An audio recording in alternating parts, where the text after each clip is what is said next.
Baru berumur 15 tahun, remaja lelaki ini dibunuh kemudian mayatnya ditanam di belakang rumah pembunuhnya. Tiada siapa sangka pembunuhnya adalah kawan sekampungnya. Ikuti kisah menyayat hati ini.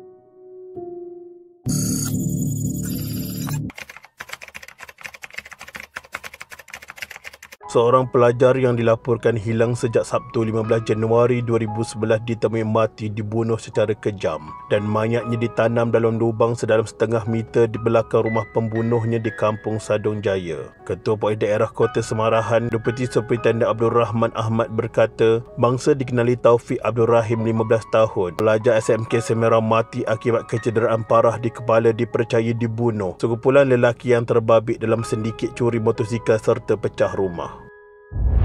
Penemuan mayat mangsa yang berasal dari kampung Ibu Sadong Jaya pada jam 10 pagi. Susulan penahanan seorang remaja berusia 19 tahun di kampung Sadong Jaya pada Isnin 16 Januari 2011 yang dipercayai turut terbabit dalam pembunuhan tersebut.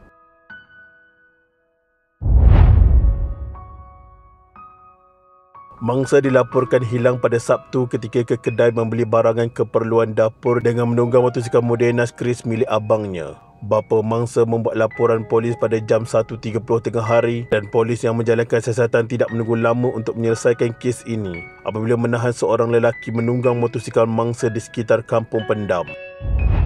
Suspek mengaku terbabit dalam kejadian tersebut dan turut mendedahkan lokasi mangsa ditanam. Siasatan pasukan forensik di lokasi kejadian mendapati tanah di belakang rumah itu mempunyai kesan baru digali sebelum menemui mayat mangsa yang masih lengkap berpakaian ditanam secara duduk serta berlumuran darah. Polis juga menemui sebatang kayu yang dipercayai digunakan oleh kumpulan tersebut untuk membunuh mangsa tidak jauh dari lubang tempat mayat mangsa ditemui. Suspek yang tinggal berseorangan dipercayai mengenali mangsa. Berdasarkan laporan awal siasatan, sekumpulan lelaki yang dipercayai daripada geng sedikit curi motosikal dan pecah rumah cuba memujuk mangsa untuk menyertai kumpulan terbabit memandangkan mangsa telah mengetahui kegiatan mereka. Namun mangsa enggan. Berikutan kejadian itu, Abdul Rahman berkata, polis kini turut memburu suspek lain yang dipercayai masih bebas dan terbabit dalam pembunuhan kejam itu. Mayat mangsa dihantar ke Hospital Umum Sarawak untuk bedah siasat, manakala suspek ditahan untuk membantu siasatan.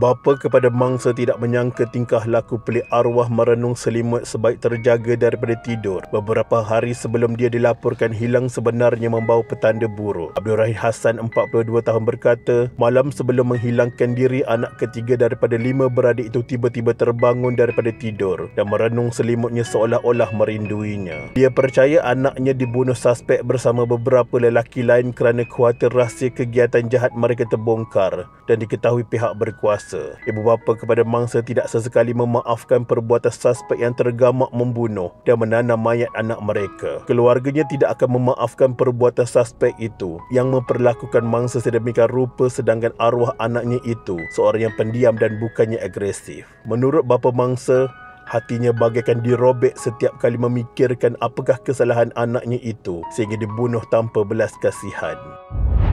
Pada 19 Januari 2011, upacara pengebumian Taufik berlangsung dalam suasana hiba apabila sanak saudara tidak dapat menahan sebab dan menitiskan air mata ketika menyaksikan jenazah Allahyarham diturunkan ke liang lahat. Suasana semakin pilu apabila ahli keluarga mangsa seorang demi seorang menyiram air mawar di pusara arwah, terutama ketika adik bongsunya Nur Safila Abdul Rahim berusia 4 tahun yang paling akrab dengan mangsa berbuat demikian. Sementara itu, ibu mangsa Hajijah Kalim 35 tahun yang kelihatan tidak bermaya terpaksa dipimpin oleh ahli keluarga terdekat kerana tidak dapat mengawal perasaan ketika berada di tanah perkuburan. Jenazah Taufik selamat dikebumikan di tanah perkuburan Islam Al-Bususiyah, Iboi Ulu.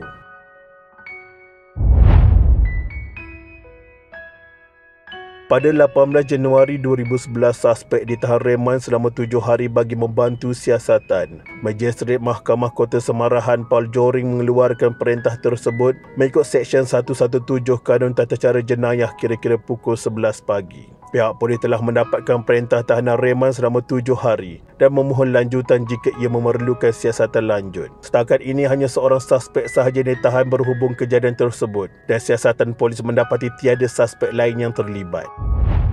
Menerusi soal siasat, polis mendapati keterangan awal suspek sebelum ini yang menyatakan terdapat suspek lain yang terlibat sekumpulan 6 lelaki membunuh mangsa hanya rekaan remaja itu. Namun geng sedikit curi motosikal dan pecah rumah yang disebut sebelum ini memang ada, cuma belum ada petunjuk yang mengaitkannya dengan kes bunuh terbabit.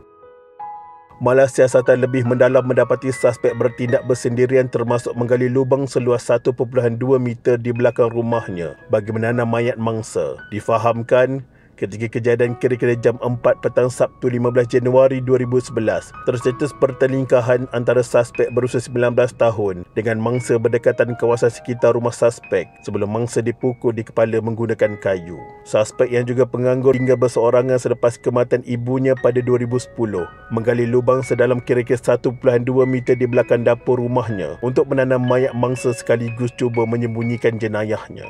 Polis percaya suspek dan mangsa saling mengenali kerana mangsa ke rumah suspek pada hari kejadian untuk bertemu dengannya, namun tercetus pertelingkahan antara mereka selepas mangsa enggan terbabit dengan kegiatan kumpulan itu. Keadaan rumah suspek yang agak jauh terletak di belakang sebuah sekolah rendah di kampung berkenaan menyebabkan penduduk situ tidak menyedari suspek menggali lubang bagi menyembunyikan mayat mangsa pembunuhan kejam ini. Laporan bedah siasat mengesahkan mangsa meninggal dunia akibat pendarahan banyak daripada kecederaan di bahagian kepala.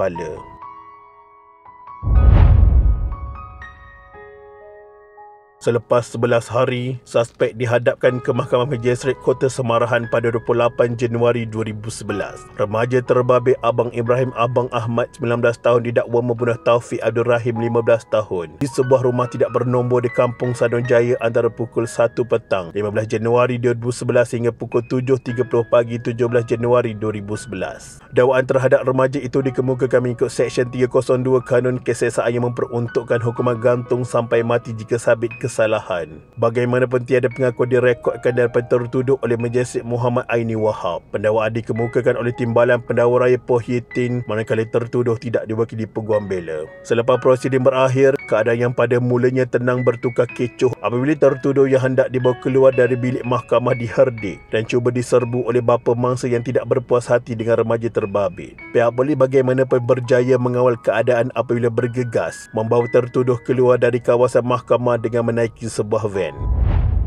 Pada 18 April 2012, tertuduh terlepas hukuman gantung sampai mati setelah ditawarkan pertuduhan alternatif yang menyebabkan kematian dengan kecuaian. Abang Ibrahim Abang Ahmad mengaku bersalah terhadap pindaan pertuduhan terhadapnya di bawah Seksyen 304A Kanun Keseksaan. Pada asalnya dia dituduh membunuh di bawah Seksyen 302 Kanun Keseksaan, tetapi apabila kes itu disebut semula di mahkamah, Timbalan Pendakwa Raya Musli Abdul Hamid memberitahu mahkamah bahawa pihak pendakwaan mengurangkan dakwaan kepada Seksyen 304A Kanun Keseksaan yang boleh dihukum penjara selama 20 tahun.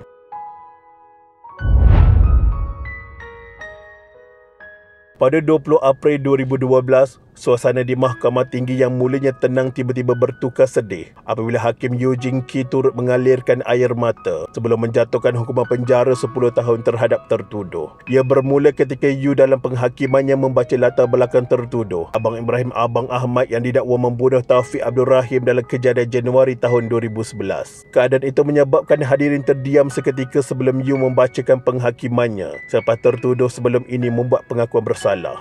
Tertuduh didakwa mengikut Seksyen 304 Kanun Keseksaan yang memperuntukkan hukuman penjara maksimum 30 tahun dan denda jika sabit kesalahan. Berakhirlah kes ini, bermakna pada 2022 tertuduh telah pun dibebaskan daripada penjara. Semoga dia sudah berubah menjadi lebih baik dan diterima masyarakat. Kita juga mendoakan Allahyarham Taufik Abdul Rahim diampuni segala dosanya dan ditempatkan dalam kalangan orang-orang yang beriman. Amin amin ya rabbal alamin. Al-Fatihah.